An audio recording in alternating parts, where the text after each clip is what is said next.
We'll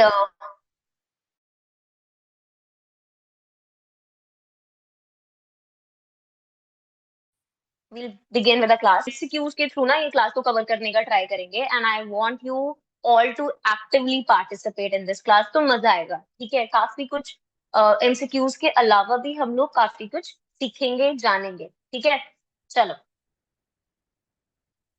सबसे पहला question आपके सामने है, battle of Plassey took place in which year? I think बहुत इजी क्वेश्चन है। The people who have cleared, yes, okay, any exam before और बीन प्रिपेयरिंग, ये तो बहुत बेसिक सा क्वेश्चन होता है। Correct Ashish, the correct answer is 1757। Very good. Second, question number two, second battle of Panipat was fought in which year? In which year? 1556, 1530, 1515 और 1557?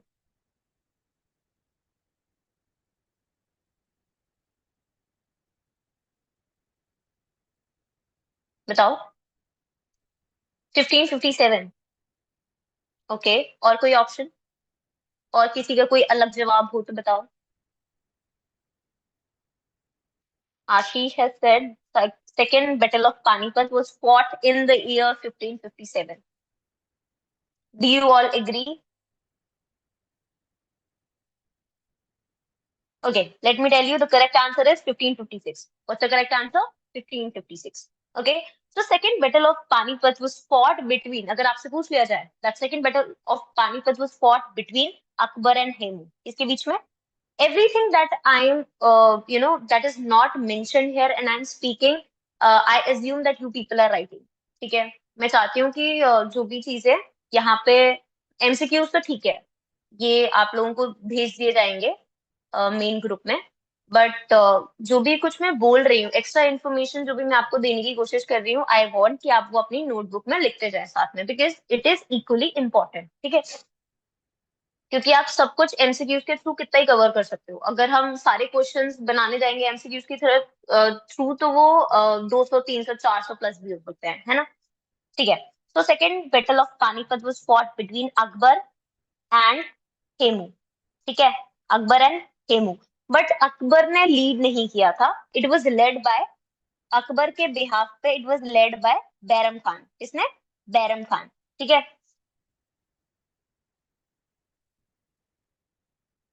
ठीक है, समझ आया? हम थोड़े से और बैटल्स की बात कर लेते हैं। तो लेट्स सी, बताओ मेरे को, फर्स्ट बैटल ऑफ पानीपत कब फाइट हुआ था? First battle of Panipat was fought in the year,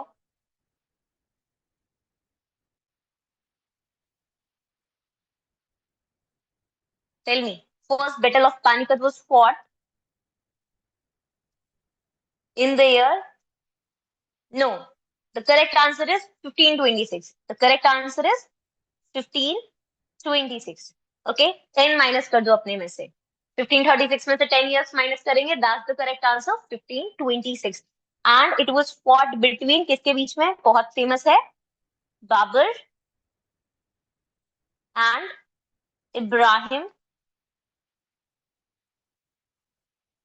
Lodhi. Yes, correct. Okay, then third battle of Panipat देख लेते हैं हम लोग बरी। Third battle of, in which year?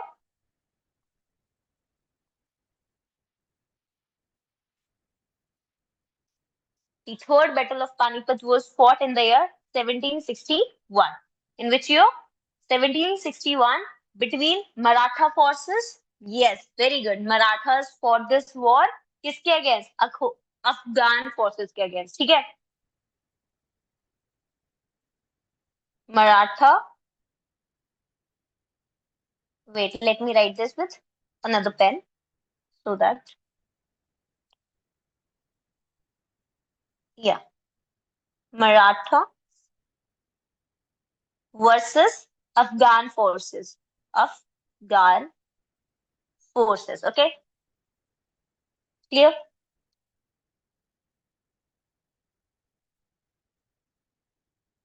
Yes.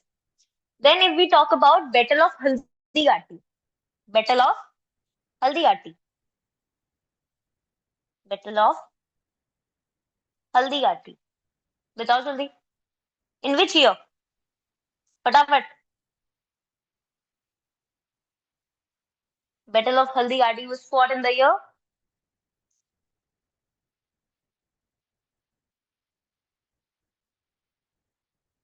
1576. And ये किन के बीच में हुआ था war? The battle was fought between Maharana Pratap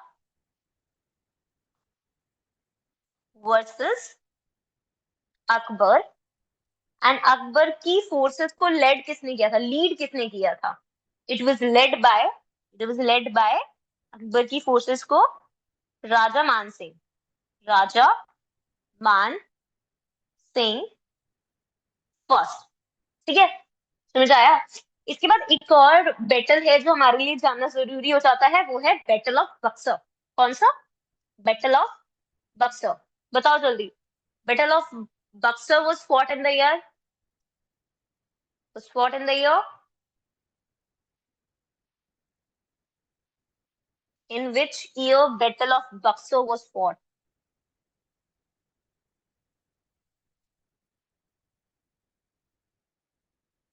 Yes, very good. In which year? 1764. Battle of. I suggest and I want each one of you to participate. ज्यादा से ज्यादा क्या होगा, गलत आंसर होगा. I am here to correct you guys, but I want you at least participate. ठीक है?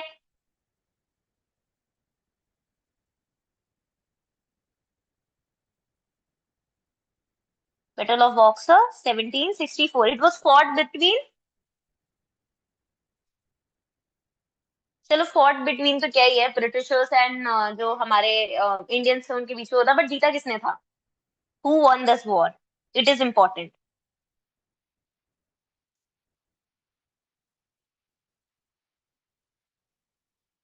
Britishers won this. Who won this? Britishers. And Britishers के साइड से लड़ा कौन था? Lord Munro. ठीक है, कौन? Lord Munro. ठीक है, क्लियर? चलो आगे बढ़ते हैं. Yes. Question number 3. Which of the following statements is correct? Statement 1.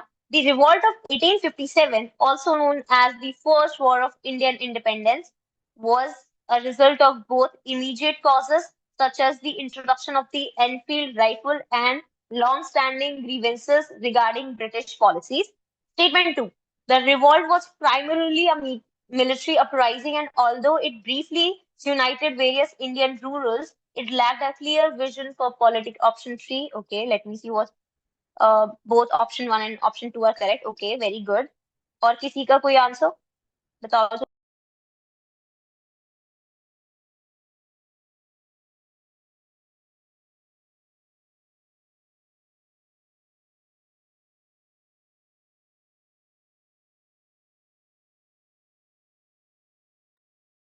Okay, Ashish has given 8.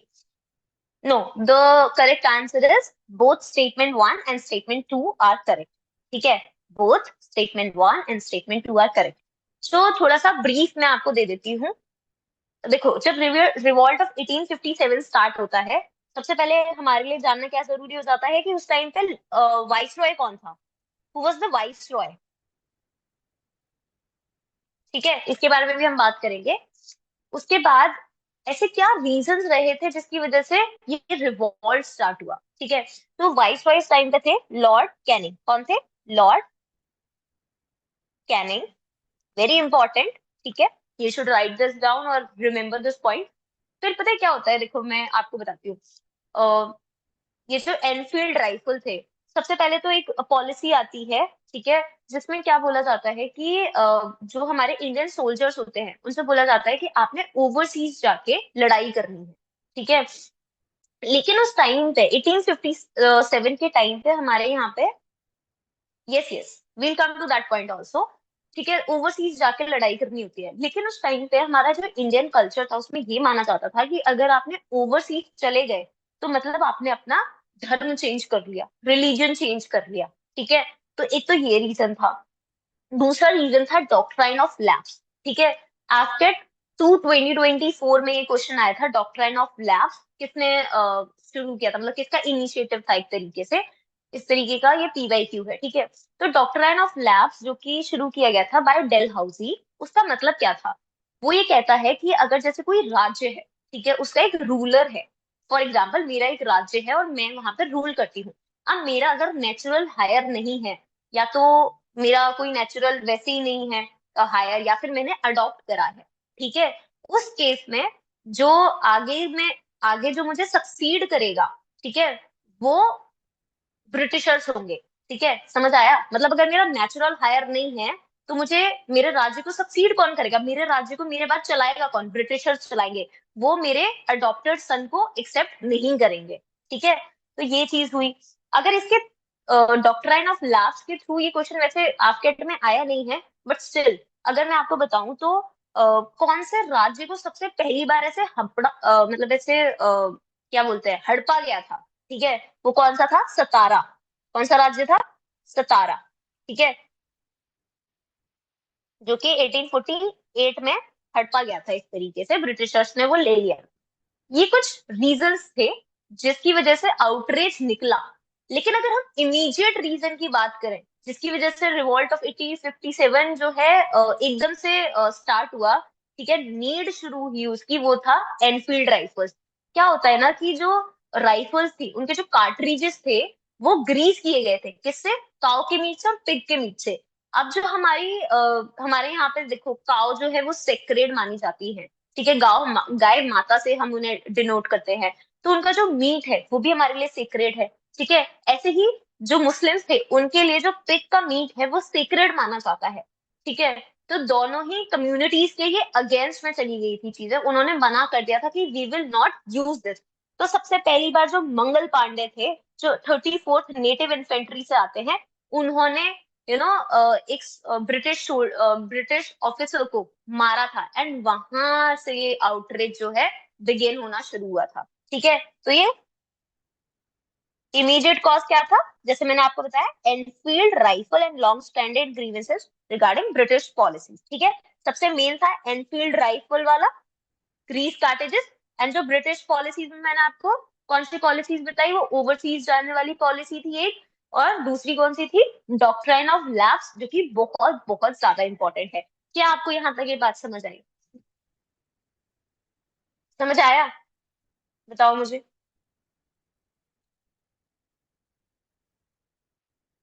क्या आपको रिवॉल्ट ऑफ 1850 से? ओके, ठीक है। अब हम आगे बढ़ते हैं स्टेटमेंट 2 पे। अब देखो, ये फर्स्ट वॉर ऑफ इंडिपेंडेंस, ठीक है, इसको कहा जाता है, किसने कहा था? ठीक है, इसको वीडी सावरकर ने, ये जो स्टेटमेंट है ये पास करी थी, किसने? वीडी सावरकर। सावरकर, ठीक है।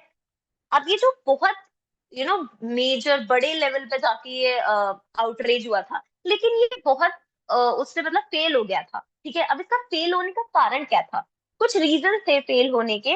सबसे पहला था limited territorial and social base. ठीक है, दूसरा था lack of coordination and leadership, मतलब सब अलग अलग। अगर आप देखोगे, अगर आपने रिवॉल्ट ऑफ 1857 पढ़ा होगा, तो आपने देखा होगा कि हर अलग जगह जगह से ना वो आए थे, हर प्रोविंसेस से अलग अलग लोग लड़ने के लिए आए थे। जैसे बरेली से कोई और आ रहा है, झांसी से कोई और आ रहा है, ठीक है, लखनऊ से कोई और आ रहा है, कानपुर से कोई आ रहा है, तो मतलब कोऑर्डिनेशन नहीं था। सब अपने अपने मोटिव्स के लिए लड़ रहे थे। ठीक है, एक मेन गोल नहीं था उनका, कोऑर्डिनेशन नहीं था, लीडरशिप नहीं थी, ठीक है, पॉलिटिकल पर्सपेक्टिव नहीं था। इस वजह से वो बहुत ज्यादा, मतलब इसको हम कहते हैं reason of failure of revolt of 1857। तो स्टेटमेंट 2 में क्या लिखा हुआ है? The revolt was primarily a military uprising, and although it briefly united various Indian rulers, it lacked a clear vision for political independence. ठीक है, समझ आया? तो इस वजह से both statement 1 and 2 are correct. I hope आपको समझ आ गया होगा। ठीक है, whatever I try to convey. चलो, अब question number 4, which of the following was not a major cause of the revolt of 1857? Discontent among Indian soldiers due to the new Enfield rifle cartridges, अभी देखा ये तो था. High taxation policies and economic exploitation by the British, ये भी था. हमने देखा है लॉर्ड कैनिंग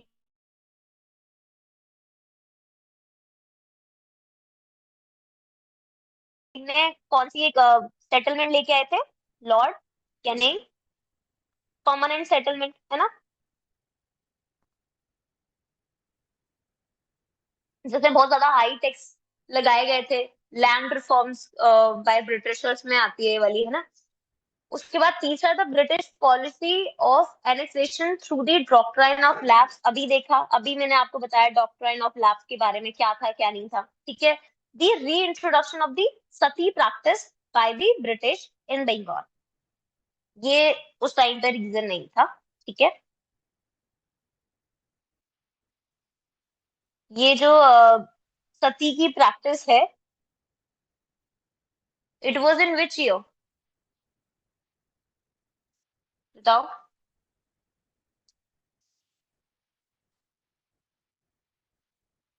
ये पहले ही हो चुका था. ठीक है. तो आप इधर से भी इसको एलिमिनेट कर सकते थे. जैसे हमें पता है कि राजा राम मोहन रॉय जी ने ब्रह्मो समाज बनाया था 1828 में, जहाँ पे उन्होंने सती प्रैक्टिस के अगेंस्ट बहुत ज्यादा आवाज उठाई थी अपनी, विडो मैरिज के अगेंस्ट बहुत ज्यादा आवाज उठाई थी अपनी. ठीक है. तो ऐसे भी आप इसे एलिमिनेट कर सकते थे. चलो. तो the correct answer is the introduction of sati practice by the British in Bengal, क्योंकि नॉट पूछा है. चलो. Question number 5, which of the following is not correctly matched? Lucknow, Begum Hazrat Mahal, Kanpur, Kunwar Singh, Bareilly, Khan बहादुर खान, फैजाबाद, मौलवी अहमद उल्ला. बताओ कौन सा करेक्टली मैच नहीं है.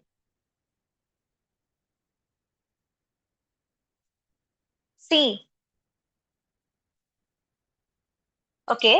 तो इस केस में which of the following is not correctly matched, the answer होगा 2, बी. क्योंकि देखो लखनऊ से तो बेगम हजरत महल ने लड़ाई करी थी, कुंवर सिंह ने कानपुर से नहीं करी थी. कुंवर सिंह ने कहां से करी थी, बिहार से. कहां से, बिहार से. तो फिर कानपुर से किसने करी थी, कानपुर से करी थी नाना साहेब ने. ठीक है. बरेली से खान बार. नो इश्यूज, नो इश्यूज, ये आपके एक तरीके से रिवीजन के लिए ही है. ठीक है. आप इधर से नॉलेज भी ले रहे हो और आप इधर से रिवीजन भी कर रहे हो. ठीक है. बरेली के लिए खान बहादुर खान एंड फैजाबाद से कौन से लीडर थे, मौलवी मौलवी अहमद उल्ला. ठीक है. हम थोड़े और लीडर्स के बारे में भी जानेंगे. चलो. मैं एक एक करके लिखती हूँ. दिल्ली से कौन थे, sorry for my handwriting. Hmm. Delhi से कौन थे. ठीक है. उसके बाद लखनऊ का हमने देख लिया, कानपुर से. ठीक है. उसके बाद बिहार से हमने देखा. ठीक है. झांसी से हम सबको पता है कौन थी. उसके बाद बरेली, बरेली से भी हमने देख लिया. उसके बाद यूपी, और मोर प्रिसाइजली इलाहाबाद, जो कि आज की डेट में क्या माना किस नाम से जाना जाता है, प्रयागराज से. Yes, very good. ठीक है. अब हम इनके लीडर्स देखते हैं एक बारी. दिल्ली से थे भगत खान, भक्त खान एंड बहादुर शाह जफर, एंड बहादुर शाह जफर. ठीक है. कानपुर से अभी मैंने बताया कौन थे, नाना साहेब. कौन थे, नाना साहेब. ठीक है. उसके बाद झांसी से कौन थी, we all know, Rani Lakshmibai. Rani Lakshmi Bai. ठीक है. जिन्हें हम झांसी की रानी से भी जानते हैं. ठीक है. उसके बाद यूपी से कौन थे, स्पेसिफिकली इलाहाबाद से शाहमल. कौन थे, शाहमल. अच्छा, क्या आपको रानी लक्ष्मीबाई का चाइल्डहुड नेम पता है? Do you know the name, childhood name of Rani Lakshmibai?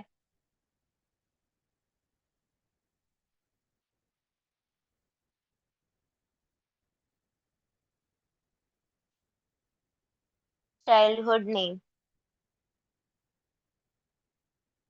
अभी मूवी भी आई थी जिसमें कंगना रनौत ने, आई थिंक, उसमें लीड एक्ट्रेस का रोल किया था। The name is no issues. The name is, yes very good, Manikarnika. The name is money करने का। आई थिंक अब नहीं भूलोगे आप, ठीक है? मनी करने का।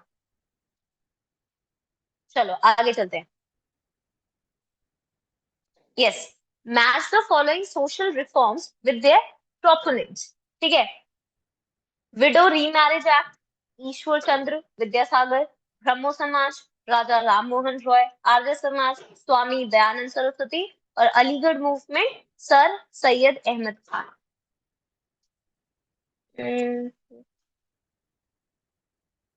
Okay,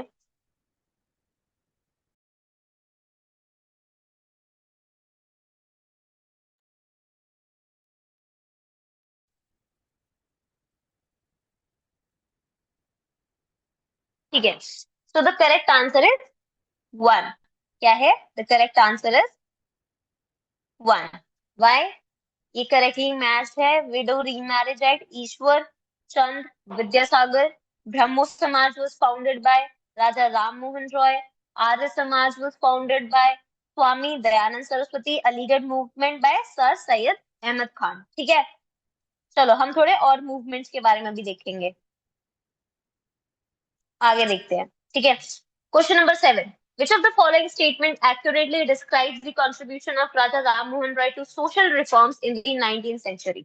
He established the Brahmo Samaj in 1828 to promote monotheism and challenge idol worship. He played a crucial role in the abolition of the practice of sati through his writings and advocacy. His educational reforms primarily focused on Western style education for both boys and girls. He opposed the introduction of English as a medium of instruction in Indian schools. Tell me.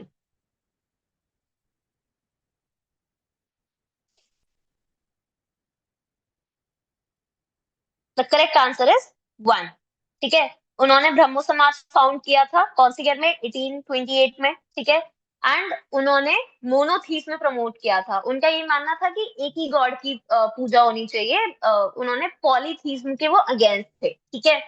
उसके बाद he played a crucial role in the abolition of the sati practice. Very correct. ठीक है?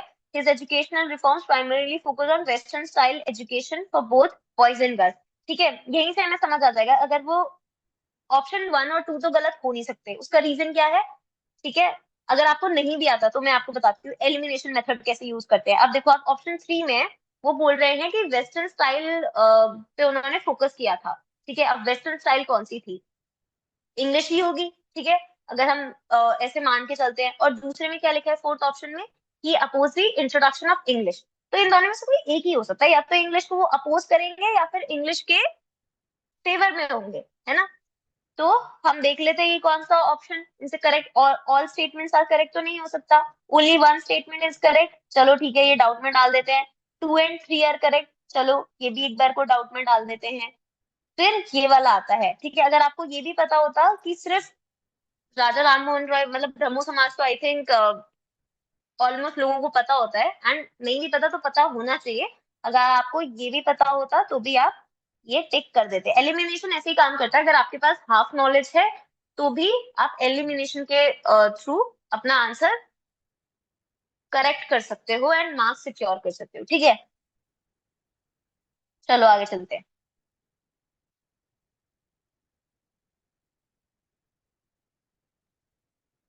Who's- ma'am अगर उधर लिखा होता 1829, हाँ तो तब गलत होता। ब्रह्मो Samaj was formed in the year 1828। अगर 1829 लिखा होता तो वो इनकरेक्ट हो जाता। ठीक है? टाइमलाइंस पे इसीलिए हिस्ट्री में सबसे ज्यादा टिपिकल ना टाइमलाइंस याद करना है, वो थोड़ा चैलेंजिंग हो जाता है। ठीक है? एंड क्वेश्चन अगर अच्छा किसी ने क्वेश्चन पेपर बनाया है, अगर क्वेश्चन पेपर को डिफिकल्ट करना है तो मेजोरिटी क्वेश्चन टाइमलाइंस पे डाल दो, बच्चे वही अटक जाएंगे, बच्चों को वही पेपर फिर टफ लगेगा। ठीक है, this is how examiner plays with people, ठीक है, स्टूडेंट्स स्पेशली।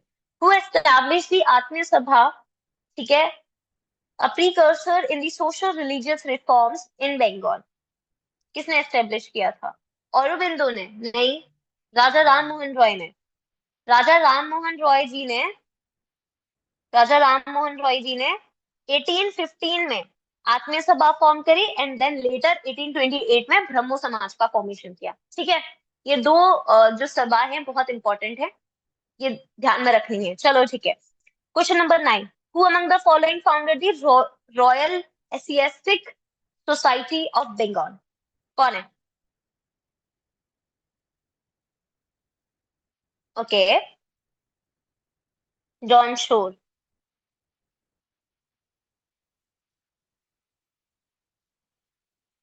William Jones. कौन है?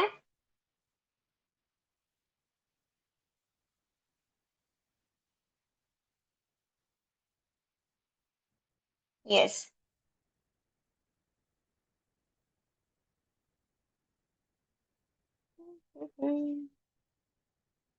एक बार देना, आगे बढ़ते हैं तब तक।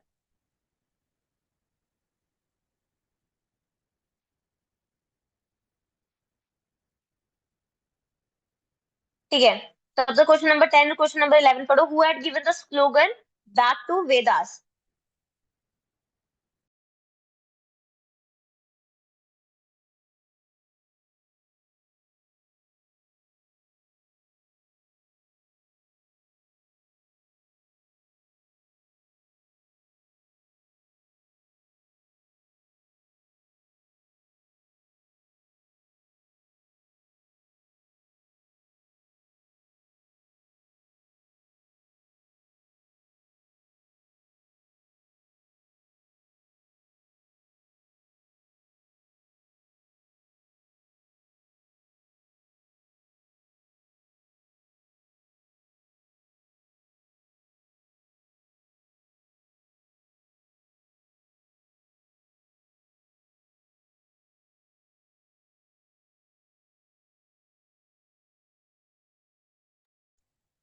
Okay, who had given the slogan back to Vedas? The correct answer is Dayanand Saraswati. और अगर हम इनके ओरिजिनल नेम की बात करें तो वो है मूल शंकर।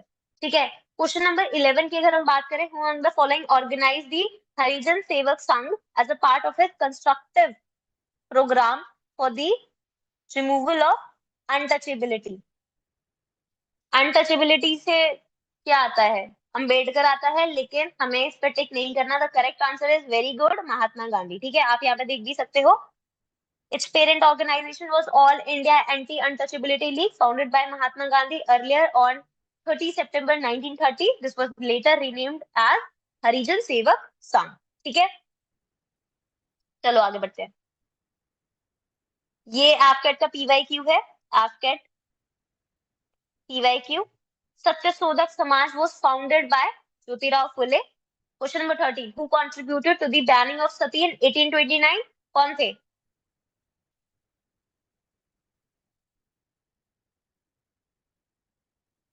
राजा राम मोहन रॉय, वेरी गुड, राजा राम मोहन रॉय। ठीक है, अब अगर हम बात करें, थोड़े सोशल रिलीजियस रिफॉर्म्स देख लेते हैं। सबसे पहले ब्रह्मो समाज हम सबने देख लिया, ईयर 1828, फाउंडर राजा राम मोहन रॉय। देन तत्व बोधिनी सभा, सेकंड नंबर पे क्या आता है? तत्व बोधिनी सभा, year 1839, year 1839, and the founder was Devendranath Tagore. Founder was Devendranath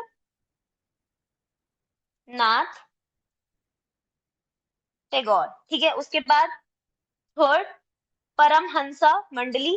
परम हंसा मंडली इन द ईयर 1849, एंड फाउंडर कौन थे? दादाबा दादाबा पांडुरंग। कौन थे? दादाबा पांडुरंग। ठीक है, उसके बाद एक और है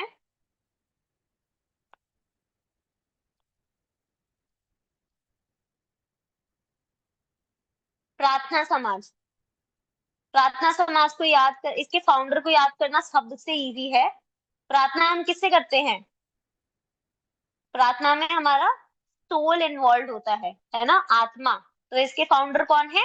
आत्मा पांडुरंग। ईयर कौन सा है? 1867। ठीक है, एंड फाउंडर आत्मा पांडुरंग। ठीक है, इसके बाद हमने देखा आर्य समाज 1875, स्वामी Dayanand Saraswati. Satyashodhak Samaj 1873, and the founder was Jyotirao Phule. ठीक है, ज्योतिराव फुले की वाइफ का क्या नाम है? Savitri by Phule. And why she is important? Because she was the first female teacher of India. ठीक है, इसके बाद अगर हम बात करें रामकृष्ण मिशन, इसके बारे में, रामकृष्ण मिशन, इसके जो फाउंडर हैं, रामकृष्ण मिशन, राम मिशन, स्वामी विवेकानंदा। इसको किस ईयर में फाउंड करा गया था, फॉर्म करा गया था? 1897। इसके फाउंडर कौन है? स्वामी विवेकानंदा, विवेकानंदा। ठीक है, इनका अगर बात करूं, ओरिजिनल नेम क्या है? नरेंद्र दत्ता। क्या है? नरेंद्र दत्ता। ठीक है, इसके बाद बात करते हैं,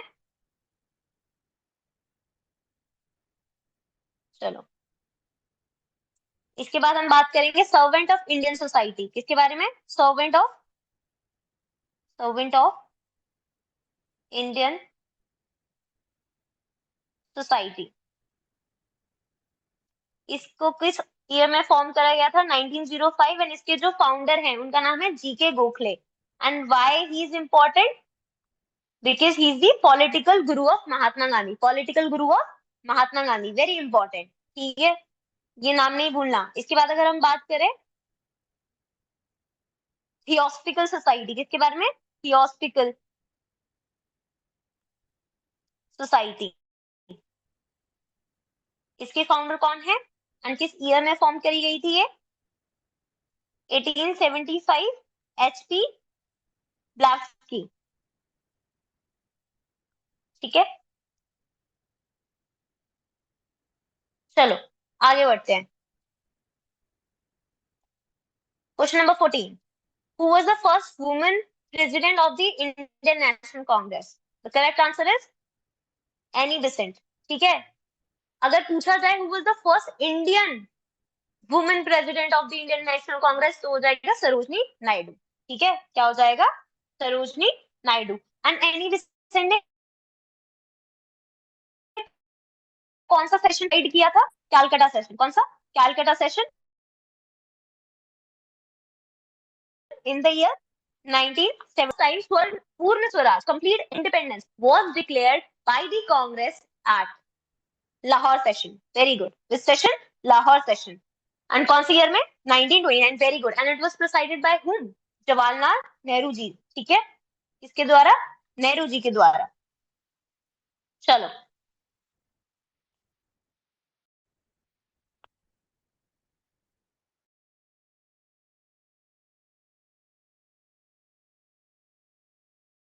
the first Muslim president of कौन सा session? Madras session in the year 1887। ठीक है, in which session of the Indian National Congress was the national song Vande Mataram for the first sung for the first time? Sung for the first time. It was Calcutta session 1896, and it was presided by R.M. No, Calcutta session R.M. Sayani जी। ठीक है,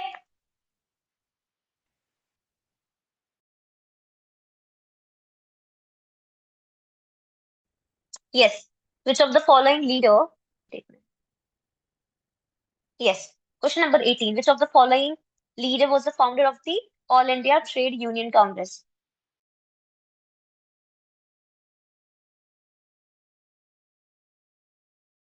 The correct answer is October 31st, 1920 in Bombay. Okay. Then who among the following became the first president of the Indian National Congress in 1885 after TYQ?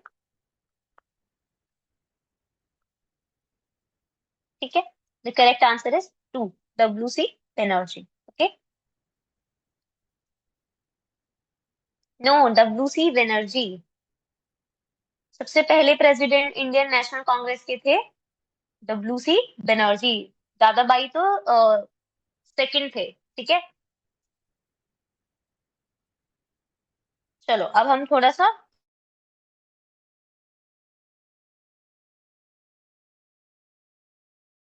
Important Indian National Congress के बारे में देख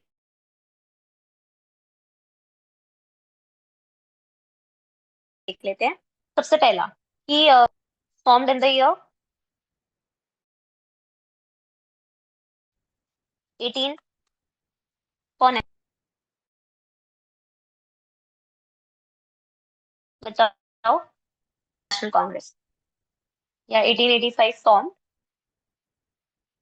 founder of INC is A O U. A O U. No, Hughes नहीं, Hume. ठीक है. AO की full form क्या है? Allan Octavian Hume. ठीक है. इफ वी टॉक अबाउट कि सबसे पहली जो सेशन था आईएनसी का, उसमें कितने डेलीगेट्स ने पार्टिसिपेट किया था? So the correct answer will B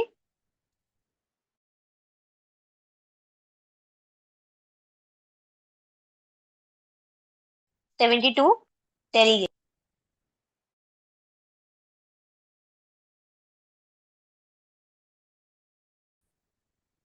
year 1885. W C Banerjee. Banerjee.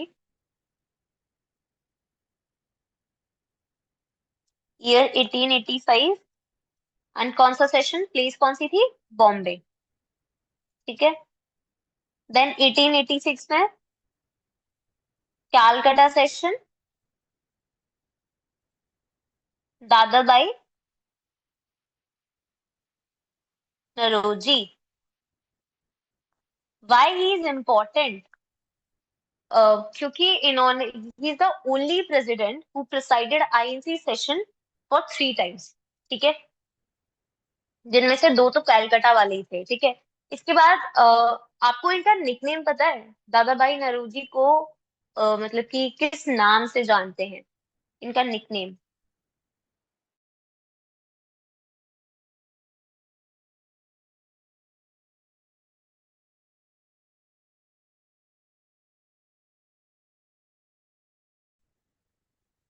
इनका निकनेम है ग्रैंड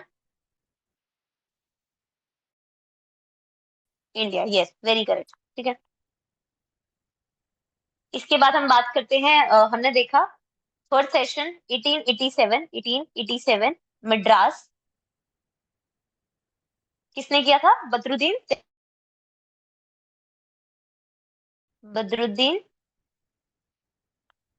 तैयबजी.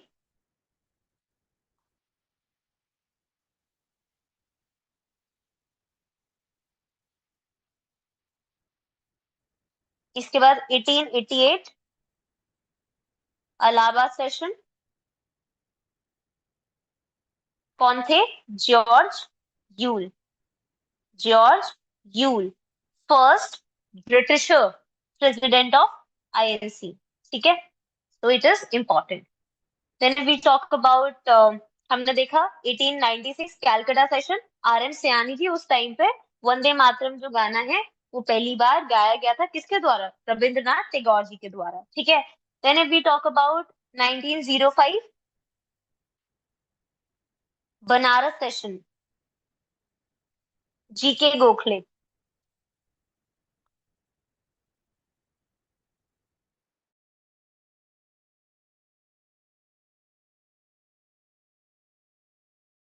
अभी मैंने बताया आपको गोकुल गुरु थे किसके? महात्मा गांधी के. Then we talk about 1906 Calcutta.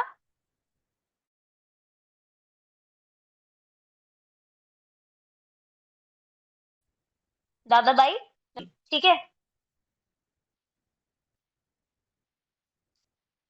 इसके बाद अगर हम बात करें 1907,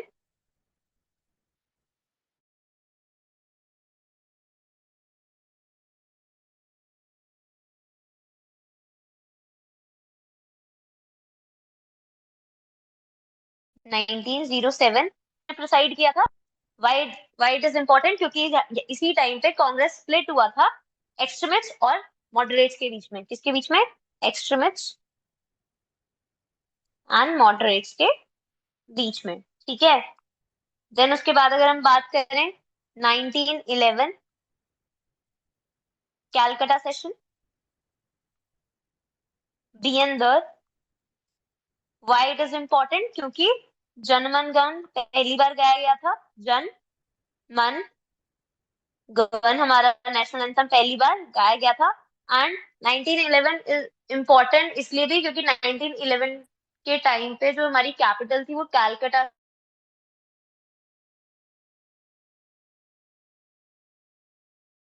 से शिफ्ट होकर दिल्ली हुई, ठीक है, द्वारा लॉर्ड हार्डिंगे के द्वारा, ठीक है। देन इसके बाद हम बात करें 1916, why it is important? Lucknow pact sign हुआ था, ठीक है, लखनऊ सेशन।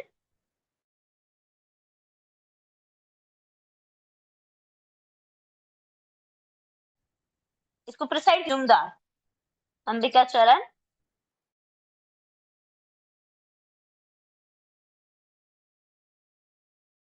मजूमदार, ठीक है, जो आपके लिए इंपॉर्टेंट है आपके एग्जाम पॉइंट ऑफ व्यू से, जो काफी बार पूछे जा चुके हैं। इसके बाद अगर हम बात करें महात्मा गांधी का सेशन, बहुत इंपॉर्टेंट है क्योंकि उन्होंने सिर्फ एक ही सेशन प्रिसाइड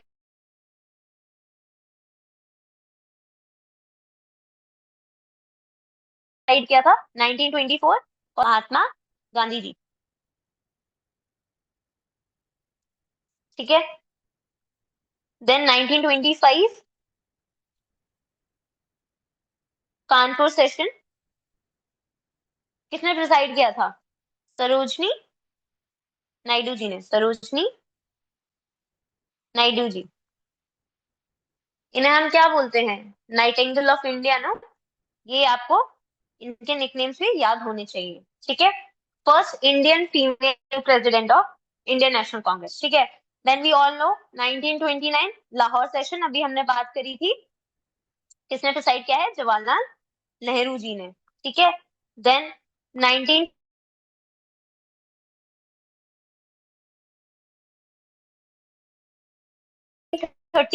कराची सेशन, ठीक है, समझ आया?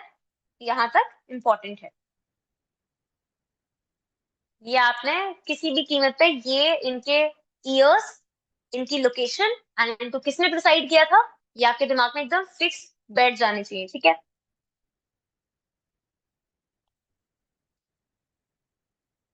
Okay, question number 20, which of the following statement accurately describe the Swadeshi movement of 1905? The movement was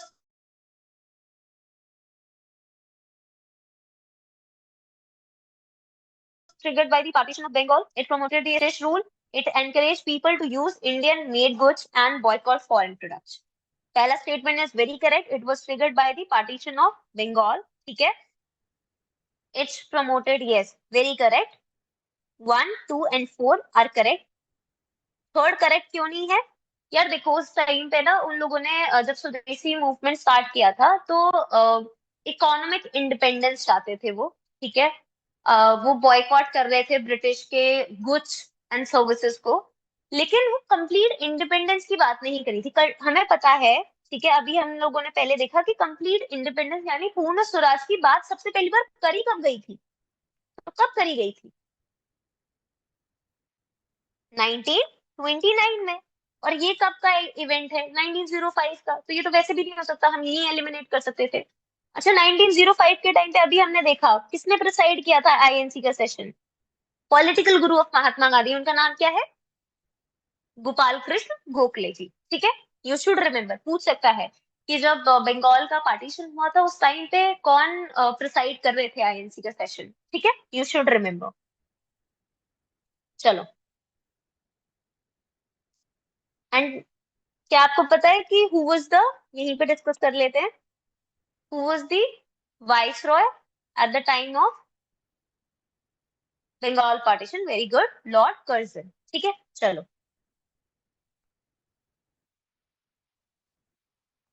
question number 21। Who described the main motive of the partition of the Bengal as Bengal United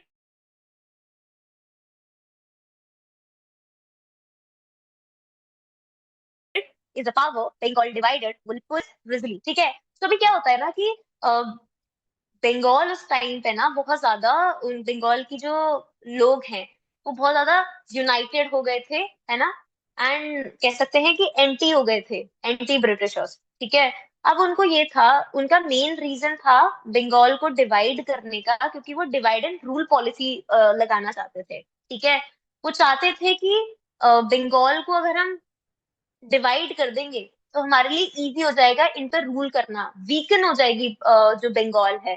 ठीक है, तो ये इनका main motive था। लेकिन इन्होंने जो reason दिया था वो ये था, लोगों को जो बहकाया था वो ये रीजन देके बहकाया था कि क्योंकि ना हम लोग इतने बड़े शहर को, इतने बड़े प्रोविंस को हम ना एडमिनिस्ट्रेट नहीं कर पा रहे हैं, इसीलिए हम लोग क्या कर रहे हैं, डिवाइड कर रहे हैं। एंड ये चीज ऑब्वियसली लोगों को पता था कि ये हमसे झूठ बोल रहे हैं, एंड उसी से आउटरीच निकला, एंड उसी से स्वदेशी मूवमेंट का जो इनिशिएशन है वो स्टार्ट हुआ। ठीक है,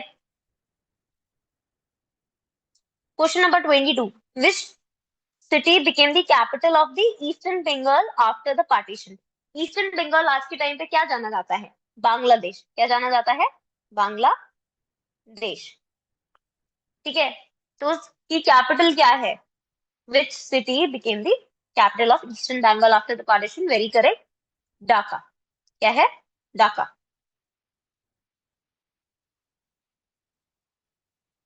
Okay, question number 23। The partition of Bengal was cancelled in which year?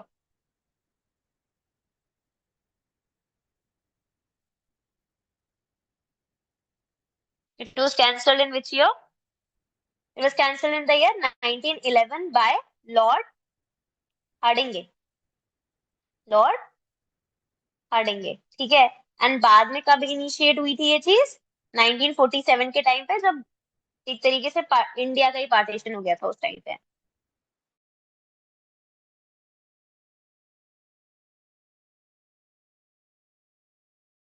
ठीक है, after the partition of Bengal we all know, कौन सी थी, स्वदेशी मूवमेंट। ठीक है, question number 25। When was the Muslim League founded? In which year Muslim League was founded? बताओ जल्दी, लिखा ही हुआ है, क्या ही बताओगे। 1906, कॉपी कर लिया। In the year 1906। ठीक है, it was set up in 1906 under the leadership of Aga Khan, Nawab Salimullah of Dhaka and Nawab Mohsin ul Mulk. ठीक है, Aga Khan was the first president of the Muslim League. ठीक है, Aga Khan was the first president of the Muslim League. Question number 26. What was one of the main criticism of the Morley Minto reforms? Yes, very good. They introduced what? Separate electorates for whom? For Muslims. For Muslims. ठीक है, question number 27।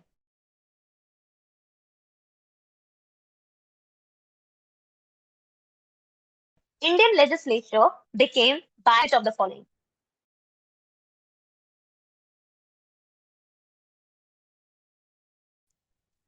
The correct answer, option number 1।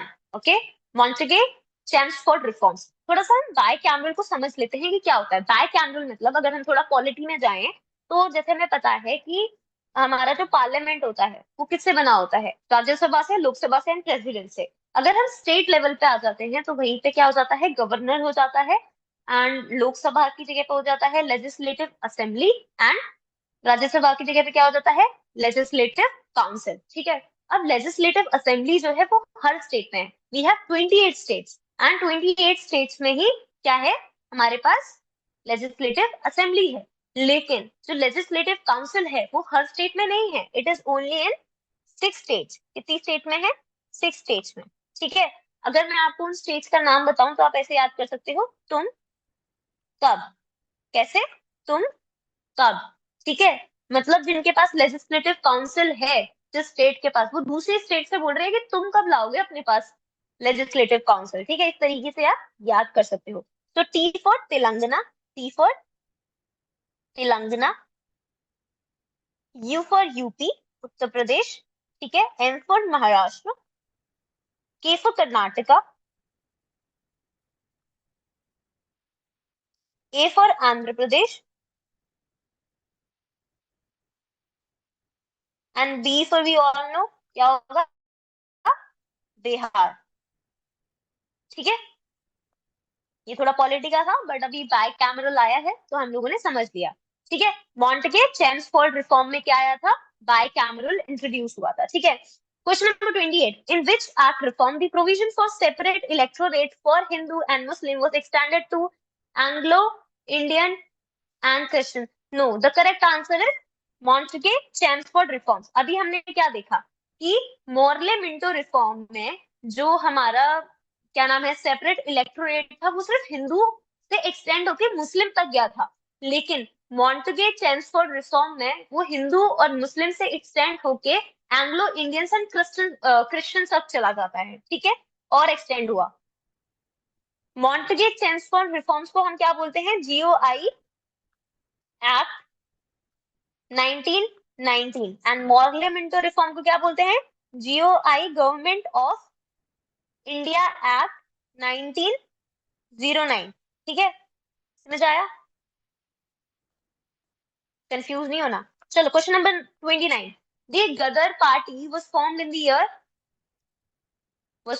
the year, very important question, very very important from any exam point of view, be it SSC exam, railway exam or ASCAT exam, because it's very important. The Gadar party was formed in the year 1913 by Lala Hardayal, by Lala Hardayal, where, San Francisco में, कहा, San Francisco,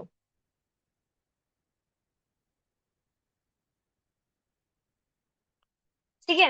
in which country did madam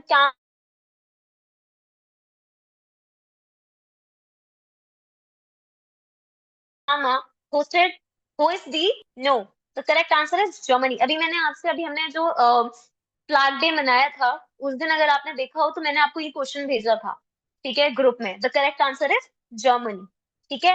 and इन्होंने कब host किया था, बताओ, इन which year,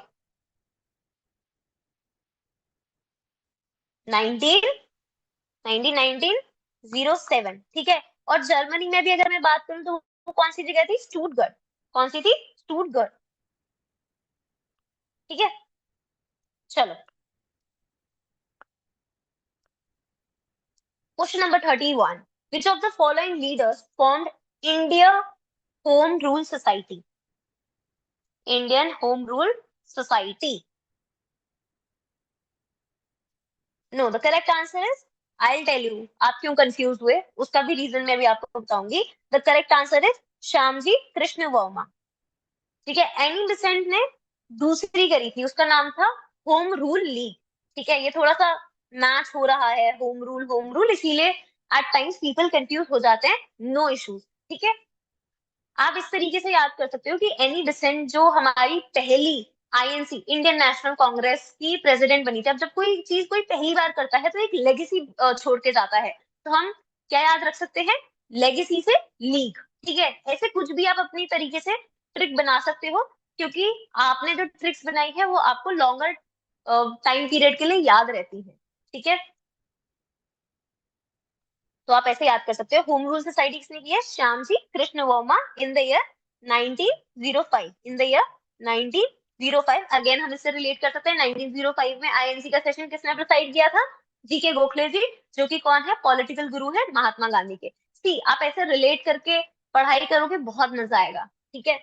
चलो इसके बाद हम देखते हैं question number 32, which of the following organisations divided into two branches was established by Lokmanya Bal Gangadhar Tilak and Annie Besant? Very correct. The correct answer is Home Rule League. ठीक है, league for legacy, ठीक है।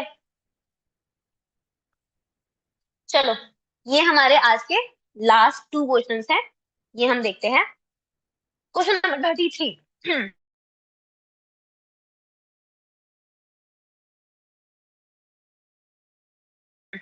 What did the Home Rule League campus and pamphlets, political education, public meetings, libraries, propaganda, and social work या फिर more than above?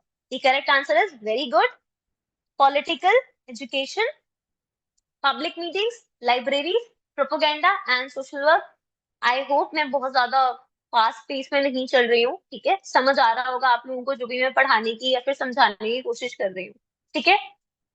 At any point of time नहीं समझ आता, आप मुझे बता दो, मैं दोबारा रिपीट करूंगी, दोबारा समझाऊंगी, ठीक है? क्या फायदा सेशन लेने का कि अगर दिमाग में ही नहीं रहता है ना? Question number 34। Very good. Who has given this answer? Let me सी।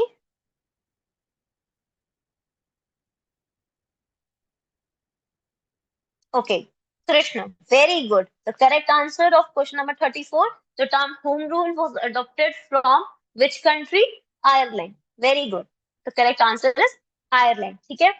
आज का सेशन हम यहीं पे खत्म करते हैं। कल मैं इसी टाइम पे 7:30 पे हम लोग मिलेंगे, ठीक है? और हम आगे के जितना भी हमारा मॉडर्न हिस्ट्री का पार्ट रह गया है, Gandhian era, civil disobedience movement, non cooperation movement, जितने भी हमारे क्विट इंडिया से क्वेश्चंस बनेंगे, वो सारे लेके मैं दोबारा आपके पास आऊंगी एंड हम लोग फिर से इसी तरीके से you know two way communication के साथ क्वेश्चन सॉल्व करेंगे, समझेंगे और सीखेंगे, ठीक है? मजा आया क्लास में कि नहीं आया? बताओ। कोई दिक्कत, कोई परेशानी? पढ़ाई कैसी चल रही है?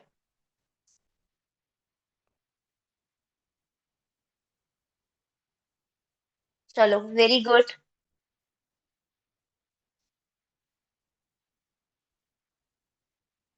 पढ़ाई बिल्कुल नहीं हो रही? पढ़ाई कर लो। एफकेट का नोटिफिकेशन आ गया है, ठीक है? तो अपना थोड़ा सा जो स्पीड है उसको बढ़ाओ, है ना? सिलेबस कंप्लीट करने की कोशिश करो। AFCAT is one of the most easiest exam, ठीक है, जब हम देखते हैं डिफेंस में। लेकिन अगर आप उसको थोड़ा सा लाइटली ले लोगे तो वो डिफिकल्ट भी बन जाता है ना? और एक बार आपने अपने कॉन्सेप्ट क्लियर कर लेने हैं, एक बार आपने अच्छे से पढ़ लेना है, उसके बाद आपको कोई मेहनत नहीं लगेगी, ठीक है? एफ कैट 1 2025 खत्म होगा, उसके बाद हम लॉन्च करेंगे, ठीक है? जब लॉन्च करेंगे आपको बता देंगे, कोई दिक्कत नहीं आएगी, ठीक है? चलो, ऑल द वेरी बेस्ट। कोई भी डाउट, कोई भी परेशानी, ठीक है, किसी भी पॉइंट पे लगता है, आप